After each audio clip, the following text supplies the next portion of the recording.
Alright, the wild robot escapes. On chapter 14, the sad truth. That night, while everyone else was sleeping, Roz stayed up with her computer and researched sneaky subjects. She looked for diagrams of her own body and for maps of the area and for any news that might help her escape.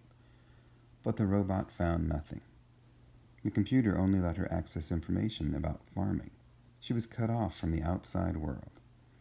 It was clear that if Roz wanted to escape from her new life, she would need help. But the cows didn't know how to escape, and Mr. Sharif would never let his robot leave. Who could possibly help Roz run away from the farm? Chapter 15. The Children.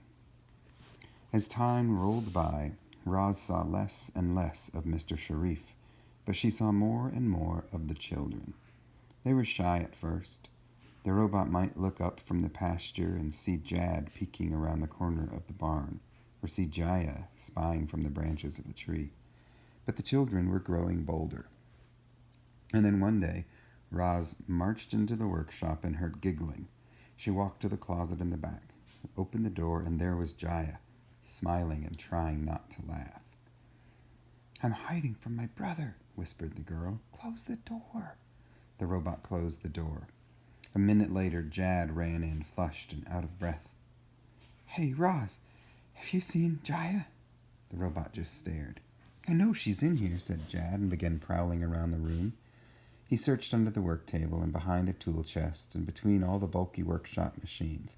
Finally, he marched up to Roz and said, "I order you to show me where my sister is hiding." The robot pointed to the closet. Jad smiled mischievously and tiptoed over. Then he flung open the door and screamed, "Found you!" "No fair," Jaya whined. "Roz showed you where I was hiding." The girl scowled at the robot. "That wasn't very nice, Roz. But you can make it up to me by playing hide and seek. Count to 100 and then try to find my brother and me, okay?" There was a brief pause. Then the robot said, "Okay." Jaya and Jad squealed with delight and scampered out the door as Roz started counting. The robot's sensitive ears listened carefully to the children outside. She heard quick footsteps crunching across the driveway. She heard a giggle and the sounds of tree branches shaking. She heard a grunt and the sounds of hay bales being shoved aside. When the robot finished counting, it took her exactly 5 seconds to find Jaya up in a tree. It took her another 8 seconds to find Jad in the hayloft. "Wow, Roz is really good at seeking," said Jad as he picked her hay from his hair. Jaya snorted. "Yeah, well, let's just see how good she is at hiding."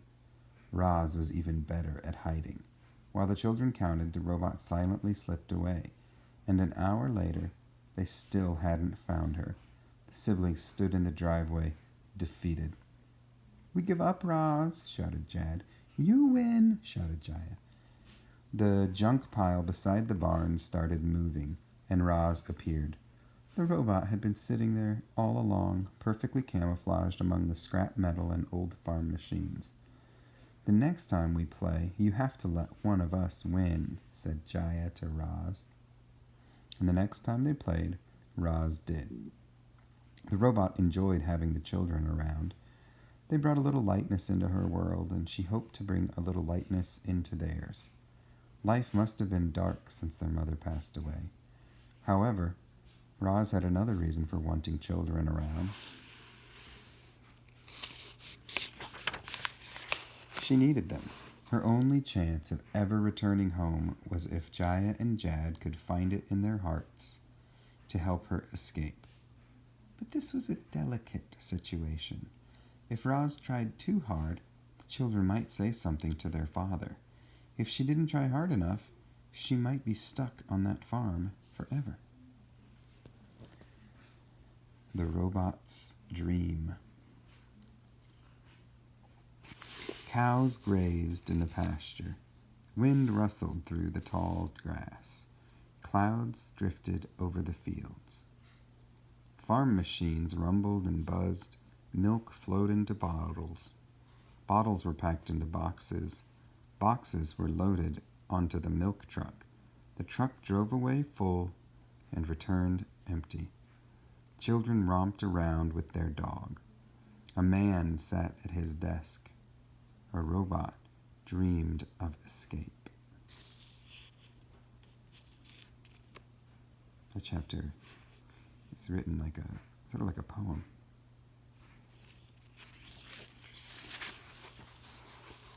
Chapter 17, The Birds. Hilltop Farm was home to many birds. Swallows were always swooping low over the grass and picking off insects. Crows cawed from the fields like a gang of hecklers. At night, owls glided above the countryside, silently searching for furry little meals. The robot was stuck on that farm, but the birds were free to go wherever they pleased. Lucky birds.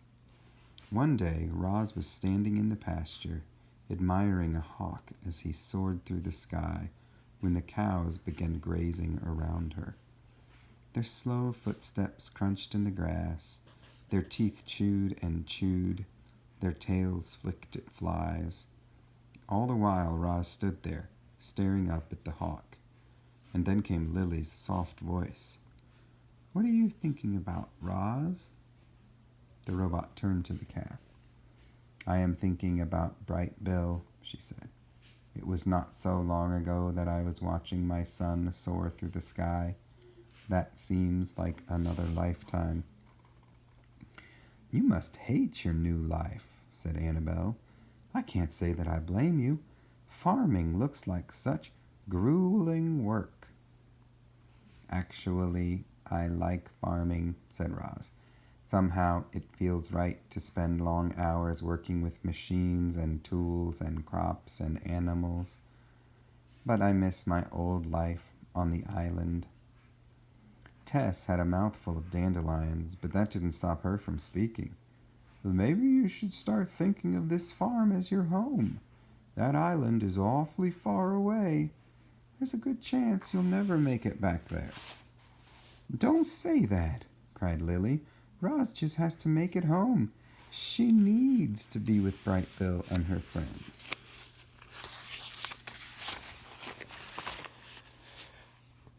Tess is right," said Roz. "I may never make it home. If I were a bird like my son, I could fly home all on my own any time I wanted. But I am only a robot." Nobody spoke after that. The cows went back to grazing, and Roz went back to admiring the hawk. Her eyes followed the bird as he soared through the sky, free to go wherever he pleased. And the next chapter is called The Entertaining Robot. But we're going to stop there.